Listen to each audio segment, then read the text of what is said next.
Kharge AICC ಅಧ್ಯಕ್ಷ ಮಲ್ಲಿಕಾರ್ಜುನ ಖರ್ಗೆ ನಿನ್ನೆ ಒಂದು ಹೇಳಿಕೆಯನ್ನು ಕೊಟ್ಟರು. ಯಾಕಂದ್ರೆ ಅಮಿತ್ ಶಾ ಮತ್ತು ಟೀಮ್ ತಮ್ಮ ಕುಟುಂಬ ಸಮೇತರಾಗಿ ಹೋಗಿ ಕುಂಭಮೇಳದಲ್ಲಿ ಪುಣ್ಯ ಸ್ನಾನ ಮಾಡಿದರು. ಆ ಪುಣ್ಯ ಸ್ನಾನ ಮಾಡಿದಕ್ಕಾಗಿ ಹೇಳಿದ್ದಾರೆ, ಸಂಗಮದಲ್ಲಿ ಮಿಂದೆದ್ರೆ ಬಡತನ ನಿರ್ಮೂಲನೆ ಆಗತ್ತಾ, ಗಂಗೆಯಲ್ಲಿ ಮುಳುಗಿದ್ರೆ ಹೊಟ್ಟೆಗೆ ಊಟ ಸಿಗತ್ತಾ? ಅಮಿತ್ ಶಾ ಪುಣ್ಯ ಸ್ನಾನಕ್ಕೆ ಎಐಸಿಸಿ ಅಧ್ಯಕ್ಷ ಖರ್ಗೆ ಲೇವಡಿ ಮಾಡಿದ್ದಾರೆ. ಎಐಸಿಸಿ ಅಧ್ಯಕ್ಷ ಹೇಳಿಕೆ ವಿರುದ್ಧ ಸಿಡಿದೆದ್ದ ಕೇಸರಿ ಸೇನೆ ಹೈಕಮಾಂಡ್ ಓಲೈಸಲು ಹಿಂದೂಗಳ ನಂಬಿಕೆಗೆ ಅಪಮಾನ ಮಾಡಿದ್ದಾರೆ. ನೆಹರು ಕುಟುಂಬದ ಬಟ್ಟಂಗಿಗಳಾಗಿ ಅಸಂಬದ್ಧ ಹೇಳಿಕೆಯನ್ನು ಕೊಟ್ಟಿದ್ದಾರೆ. ಖರ್ಗೆಗೆ ಟ್ವೀಟ್ನಲ್ಲೇ ತಿವಿದಿದ್ದಾರೆ ಬಿಜೆಪಿ ರಾಜ್ಯಾಧ್ಯಕ್ಷ ವಿಜೇಂದ್ರ.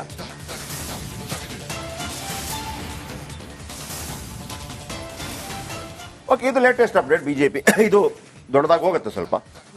ಕುಂಭಮೇಳ 12 ವರ್ಷಗಳಿಗೊಮ್ಮೆ ನಡೆಯುತ್ತೆ. 12 × 12 144 ಪೂರ್ಣ ಕುಂಭ. ಸೊ ಅದರಲ್ಲಿ ಮಿಂದೆದ್ರೆ ಏನು ಅಂತೇಳಿ ನಮ್ಮಲ್ಲಿ ನಮ್ಮ ಏನು ಪುರಾಣಗಳಲ್ಲಿ ಇರುವಂಥದ್ದು ಸಮುದ್ರ ಮಥನ ಆಯಿತು.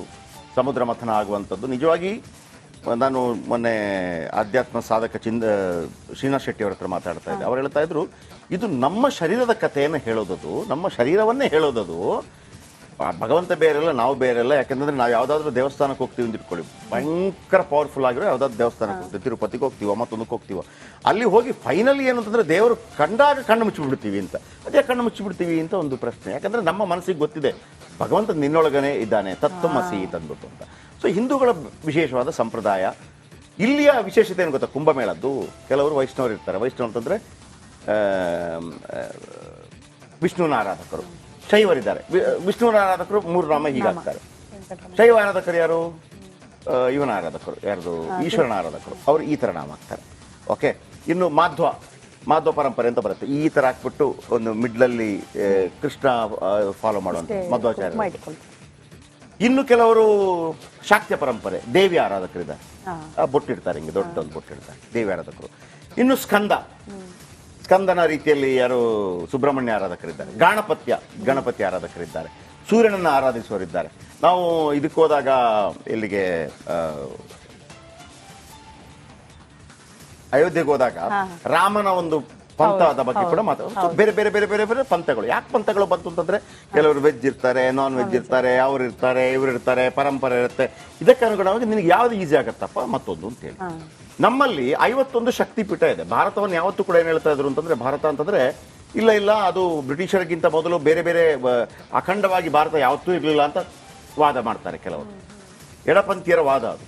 ಅಖಂಡವಾಗಿ ಯಾವತ್ತೂ ಇರಲಿಲ್ಲ, ಬೇರೆ ಬೇರೆ ರಾಜ್ಯಗಳಿತ್ತು, ಅದನ್ನ ದೇಶ ಮಾಡಿದ್ದು ಅಂತ. ನೋ, 51 ಶಕ್ತಿಪೀಠಗಳು ಕೇವಲ ಭಾರತದಲ್ಲೇ ಇತ್ತು. ಶಾಕ್ಯ ಪರಂಪರೆ ಎಲ್ಲರೂ ಕೂಡ 51 ಶಕ್ತಿಪೀಠಗಳಿಗೆ ಹೋಗಿ ಬರಬೇಕಾಗಿತ್ತು. ವೈಷ್ಣವರಿಗೆ 4 ಧಾಮ ಇತ್ತು. 4 ಧಾಮ ಅಂತಂದ್ರೆ ಅದು ಒಂದೇ ರಾಜ್ಯದಲ್ಲಿ ಒಂದೇ ಊರಲ್ಲಿ ಇರಲಿಲ್ಲ. ಅದು ಆಧ್ಯಾತ್ಮವಾಗಿ ಭಾರತ ಯಾವತ್ತೂ ಕೂಡ ಒಂದೇ ಆಗಿತ್ತು. ಆಮೇಲೆ ಶೈವರಿಗೆ 12 ಜ್ಯೋತಿರ್ಲಿಂಗ ಇತ್ತು.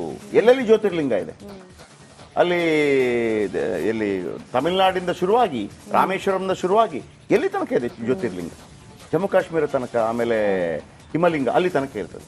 ಅದು ಒಂದಾಗಿತ್ತು. ಸೊ ಇದೆಲ್ಲವೂ ಕೂಡ ವೈಷ್ಣವರು ವಿಷ್ಣುವಿನ ದೇವಸ್ಥಾನಗಳಿಗೆ ಮಾತ್ರ ಹೋಗ್ತಾರೆ, ಶೈವರು ಶಿವನ ದೇವಸ್ಥಾನಗಳಿಗೆ ಮಾತ್ರ ಹೋಗ್ತಾರೆ. ಈ ತರ ಇರುವಂತದ್ದಲ್ವಾ. ಆದ್ರೆ ಕುಂಭಮೇಳಕ್ಕೆ ಎಲ್ಲರೂ ಬರ್ತಾರೆ. ಎಲ್ಲ ಸಮುದಾಯದವರು ಬರ್ತಾರೆ. ಎಲ್ಲಾ ಸಮುದಾಯ, ಎಲ್ಲ ನಮ್ಮ ಪರಂಪರೆ, ಅಖಾಡ, ಮತ್ತೊಂದು ಮಗದೊಂದು, ಈ ನಾಮ ಅಡ್ಡನಾಮ, ಎಲ್ಲರೂ ನಾಮ ಹಾಕದವರು, ಮತ್ತೊಂದು ಮಗದೊಂದು, ನಂಬಿಕೆ ಇದ್ದವರು ಇಲ್ಲದವರು ಎಲ್ಲರೂ ಬರ್ಬೋದು ಅಂತ ಸ್ಥಾನ. ಅದರಲ್ಲಿ ಅದು ಪುರಾಣಗಳಲ್ಲಿ ಅದನ್ನು ಏನ್ ಹೇಳುತ್ತೆ ಅಂತಂದ್ರೆ, ಸಮುದ್ರ ಮಥನ ಆಗುವಂತ ಸಂದರ್ಭದಲ್ಲಿ ಆ ಕುಂಭ 4 ಬಿಂದು ಬಿತ್ತು. 4 ಕಡೆ 4 ಬಿಂದು ಬಿತ್ತು ಅಮೃತ. ಈ ದಿನದ ಸಂದರ್ಭದಲ್ಲಿ ಅದು ಅಲ್ಲಿ ಮಿಂದೆದ್ದರೆ ಎಲ್ಲ ಶಕ್ತಿಗಳಿದೆ, ಒಂದು ರೀತಿಯಲ್ಲಿ ಶಕ್ತಿ. ಆಮೇಲೆ ಮೋಕ್ಷಕ್ಕೆ ಮಾರ್ಗ ಇದು ಅಂತ ಹೇಳಿ, ಇದು ನಾನಿದರ ಹಿನ್ನೆಲೆಯನ್ನು ಹೇಳಿದ್ದೆ. ಆಮೇಲೆ 40 ಕೋಟಿ ಜನಸಂಖ್ಯೆ ಸೇರೋದಿದೆಯಲ್ಲ, ವಿಶ್ವದ ಎಲ್ಲೂ ಇಲ್ಲ. ಅದನ್ನೇ ನಾವು ಸಂಭ್ರಮ ಮಾಡಬೇಕು. ತಾಕತ್ ಕಂಡ್ರೆ ನಮ್ದು ಅಂತಂದು ಒಂದು 10-20 ರಾಷ್ಟ್ರಗಳು ಬೇಕಾಗತ್ತೆ. ನಾವು ಅವತ್ತು ಕೊರೋನಾ ಟೈಮಲ್ಲಿ ಹೇಳಿದಾಗ ಇಲ್ಲಿ ಮಿಂದೆದ್ದಾಗ ಮಲ್ಲಿಕಾರ್ಜುನ ಖರ್ಗೆ ಅವರ ಈ ಮಾತು ನಂಬರ್ 1. ಎರಡನೇದು, ಈ ಶ್ರೀರಾಮಚಂದ್ರನ ಅಯೋಧ್ಯೆ ವಿಚಾರದಲ್ಲೂ ಕೂಡ ಅದೇ ಹೇಳಿದ್ರು, ಕಾಂಗ್ರೆಸ್ನವರು ಯಾರು ಹೋಗಬಾರ್ದು ಅಂತೇಳಿ. Congress is a party. Congress ಇಲ್ಲಿರುವಂತ ಹಿಂದೂಗಳು ರಾಮನ ಭಕ್ತರಿಲ್ವಾ? ನೀವು ಯಾರು ಅದನ್ನ ಆದೇಶ ಕೊಡ್ಲಿಕ್ಕೆ ಹೋಗಬೇಡಿ ಅಂತೇಳಿ ಅಲ್ಲೇ ನೀವು ಸಣ್ಣವರಾದ್ರಿ. ಈಗ ಈ ಹೇಳಿಕೆಯನ್ನು ಕೊಡುವ ಮುಖಾಂತರ ಸಣ್ಣವರಾದ್ರಿ. ಇದರ ಬಗ್ಗೆ ಒಂದು ಪ್ಯಾಕೇಜ್ ನೋಡ್ಕೊಂಬನ್ನಿ. ಅದಾದ ನಂತರ ಒಂದು 5 ಪ್ರಶ್ನೆ ಇದೆ ಮಲ್ಲಿಕಾರ್ಜುನ ಖರ್ಗೆ ಅವರೇ. ನೀವು ಇದಕ್ಕೆ ಉತ್ತರ ಕೊಟ್ಟು AICC ಅಧ್ಯಕ್ಷ ಸ್ಥಾನದಲ್ಲಿ ಇರೋದಕ್ಕೆ ಸಾಧ್ಯ ಇದೆಯಾ? ನಿಮ್ಗೆ ಚಾಲೆಂಜ್ ಇದು, ಆಯಿತಾ? ಆಸ್ ಎ ಹಿಂದೂ ಆಗಿ ನನ್ನದೇ ಚಾಲೆಂಜ್ ಇದು ಇಟ್ಕೊಳ್ಳಿ. ಅದನ್ನು ಬೇರೆ ಯಾರು BJP ಅವರು ಮತ್ತೊಬ್ಬರು ಕೊಡಬೇಕಾಗಿಲ್ಲ. ಈ ಭಾರತ ದೇಶದಲ್ಲಿ ನಾವು ಹುಟ್ಟಿದ್ದೀವಿ, ಇದು ನನ್ನ ದೇಶ, ನಾನು ಧರ್ಮದಲ್ಲಿ ಹುಟ್ಟಿದ್ದೀನಿ, ಎಲ್ಲ ಧರ್ಮಗಳನ್ನು ಅಗಾಧವಾಗಿ ಪ್ರೀತಿ ಮಾಡ್ತೀನಿ, ಅನಾಥನ ಕಾಲದಲ್ಲೂ ಪ್ರೀತಿ ಮಾಡ್ತೀನಿ. ಆದರೆ ನನ್ನ ಧರ್ಮದ ಬಗ್ಗೆ ಪ್ರಶ್ನೆಗಳೆದ್ದಾಗ ನನ್ನದು ಕೆಲವು ಪ್ರಶ್ನೆಗಳು ನಿಮಗೇ ಇರುತ್ತೆ.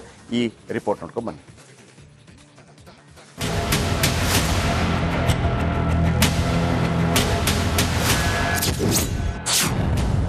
ಗಂಗೆಯಲ್ಲಿ ಮುಳುಗಿದ್ರೆ ಬಡತನ ದೂರವಾಗುತ್ತಾ? ಗಂಗೆಯಲ್ಲಿ ಮುಳುಗಿದ್ರೆ ಹೊಟ್ಟೆಗೆ ಊಟ ಸಿಗುತ್ತಾ?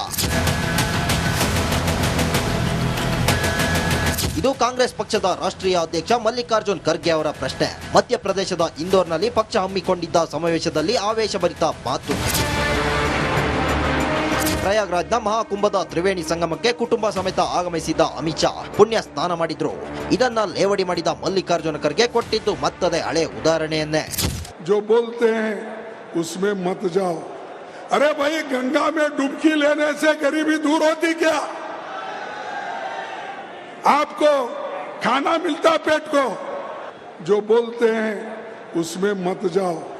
अरे भाई, गंगा में डुबकी लेने से गरीबी दूर होती क्या? आपको खाना मिलता पेट को.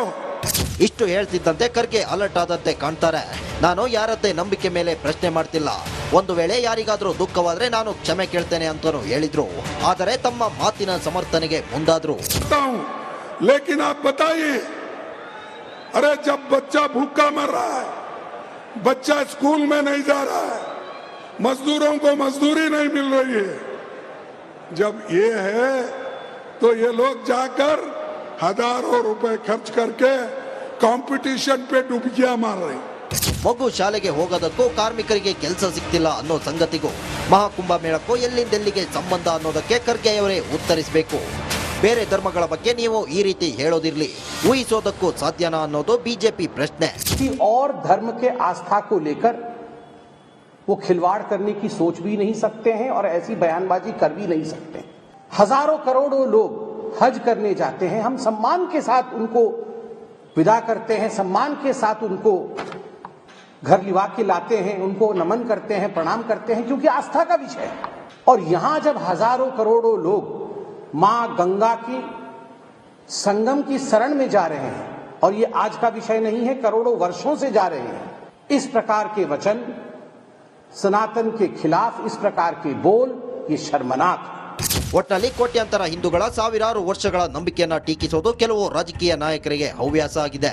ಖರ್ಗೆ ಅವರ ಈ ಹೇಳಿಕೆ ಇನ್ಯಾವ ಬಿರುಗಾಳಿಗೆ ಕಾರಣವಾಗುತ್ತೋ ಕಾದು ನೋಡಬೇಕಿದೆ.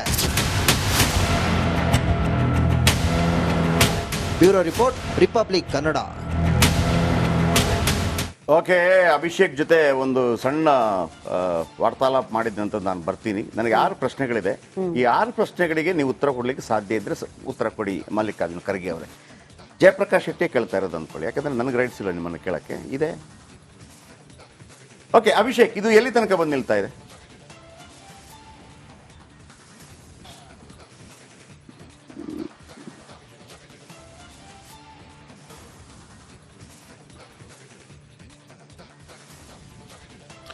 ಶೆಟ್ರೆ, ಈಗ ವಿರೋಧ ಪಕ್ಷದ ನಾಯಕ ವಿಜಯೇಂದ್ರ ಅವರು ಒಂದು ಪ್ರಶ್ನೆಯನ್ನ ಮಲ್ಲಿಕಾರ್ಜುನ್ ಖರ್ಗೆಗೆ ಇಟ್ಟಿರುವಂತದ್ದು, ಕುಂಭಸ್ನಾನ ಮಾಡಿರುವಂತದ್ದು ನಿಮಗೆ ಯಾವ ರೀತಿ ಸಮಸ್ಯೆ ಆಗಿದೆ ಅದನ್ನ ಖರ್ಗೆ ಅವರು ದಯವಿಟ್ಟು ತಿಳಿಸಬೇಕು ಅಂತ. ಅದ್ರ ಜೊತೆಗೆ AICC ಹೈಕಮಾಂಡ್ ನ ಮೆಚ್ಚೋದಕ್ಕೋಸ್ಕರ ಈ ಒಂದು ಪ್ರಶ್ನೆಯನ್ನ ನೀವು ಆ ಒಂದು ಬಹಿರಂಗ ವೇದಿಕೆಯಲ್ಲಿ ಇಟ್ಟಿದ್ದೀರಾ ಅನ್ನೋದು ವಿಜಯೇಂದ್ರರವರ ಒಂದು ಟೀಕೆ ಆಗಿರುವಂತದ್ದು. ಅದ್ರ ಜೊತೆಗೆ ಮತ್ತೊಂದು ಗಮನಿಸಬೇಕಾಗಿರೋದು, ಮಹಾಕುಂಭ ಸ್ನಾನದ ಬಗ್ಗೆ ಟೀಕೆ ಮಾಡುವಂತ ಮಲ್ಲಿಕಾರ್ಜುನ ಖರ್ಗೆ ಅವರು ಕೂಡ ಸ್ವತಃ ಈ ಜಾಗದ ಬಗ್ಗೆ ಈ ಹಿಂದೆ ಮಾತಾಡಿದಂತಹ ಸಂದರ್ಭದಲ್ಲಿ ಅವ್ರಿಗೂ ಕೂಡ ಗೌರವ ಇದೆ ಅಂತ ತಿಳಿಸಿದ್ರು. ಆದ್ರೆ ಈಗ ತದ್ವಿರುದ್ಧವಾದ ಹೇಳಿಕೆಯನ್ನ ನೀಡ್ತಿರುವಂತದ್ದು.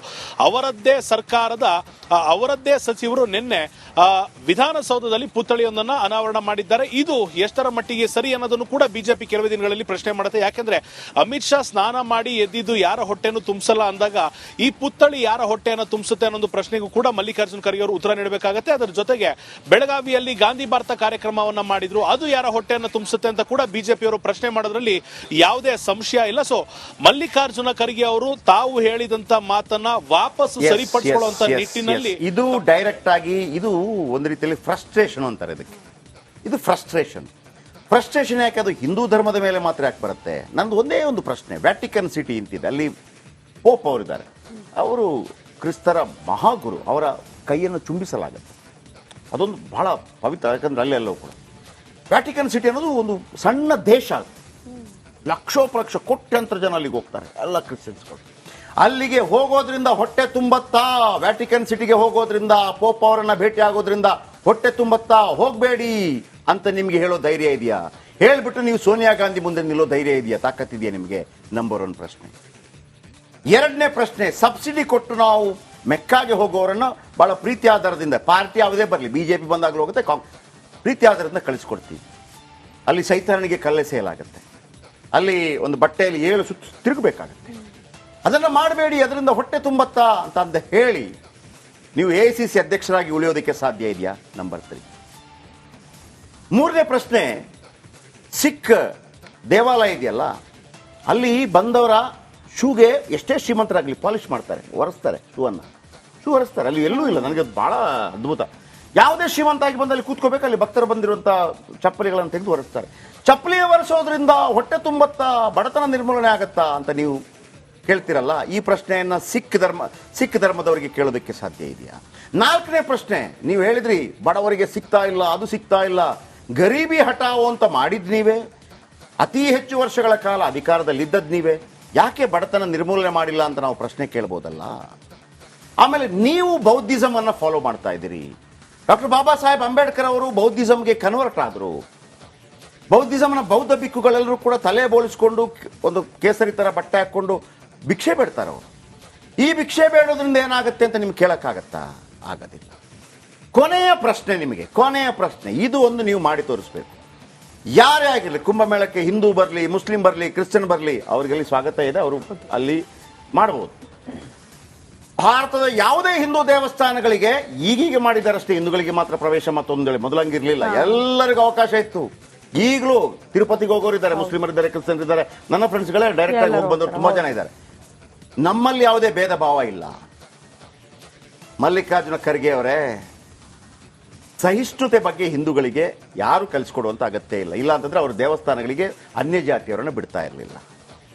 ನೀವು ಇವಿಷ್ಟು ಪವರ್ಫುಲ್ ಅಲ್ವಾ? ಅಲ್ಪಸಂಖ್ಯಾತರ ಬಗ್ಗೆ ಇಷ್ಟು ಮಾತಾಡ್ತಿರಲ್ವಾ? ಅಲ್ಪಸಂಖ್ಯಾತ ಟಾಪೆಸ್ಟ್ ಲೀಡರ್ಗಳಿದ್ದಾರಲ್ಲ, ಜಮೀರ್ ಅಹಮದ್ ಖಾನ್ ಇದ್ದಾರಲ್ಲ, ಜಮೀರ್ ಅಹಮದ್ ಖಾನ್, ನಾನು ಕರ್ನಾಟಕಕ್ಕೆ ಕೇಳ್ತೀನಿ, ಜಮೀರ್ ಅಹಮದ್ ಖಾನ್ ಅವ್ರ ಹತ್ರ ಹೇಳಿಬಿಟ್ಟು ನೀವು ನಿಮ್ಮನ್ನ ಒಮ್ಮೆ ಮೆಕ್ಕಾಗೆ ಕರೆದುಕೊಂಡು ಹೋಗೋದಕ್ಕೆ ಹೇಳಿ. ಆಸ್ ಎ ಮಲ್ಲಿಕಾರ್ಜುನ ಖರ್ಗೆ ಆಗಿ ನೀವು ಮೆಕ್ಕಾಗೆ ಹೋಗಿ, ಒಳಗೆ ಹೋಗೋದೆಲ್ಲ ಬೇಡ, ನೀವು ಅಲ್ಲೊಂದು ಸೆಲ್ಫಿಂಗ್ ತೆಗೆದು ನಮ್ಗೆ ಕಳಿಸ್ಬಿಡಿ, ನಿಮ್ಮ ಪಾದಾರವಿಂದಗಳಿಗೆ ಬಿದ್ದು ಬಿಡ್ತೀವಿ. ನಿಮ್ಮಿಂದ ಸಾಧ್ಯ ಇಲ್ಲ.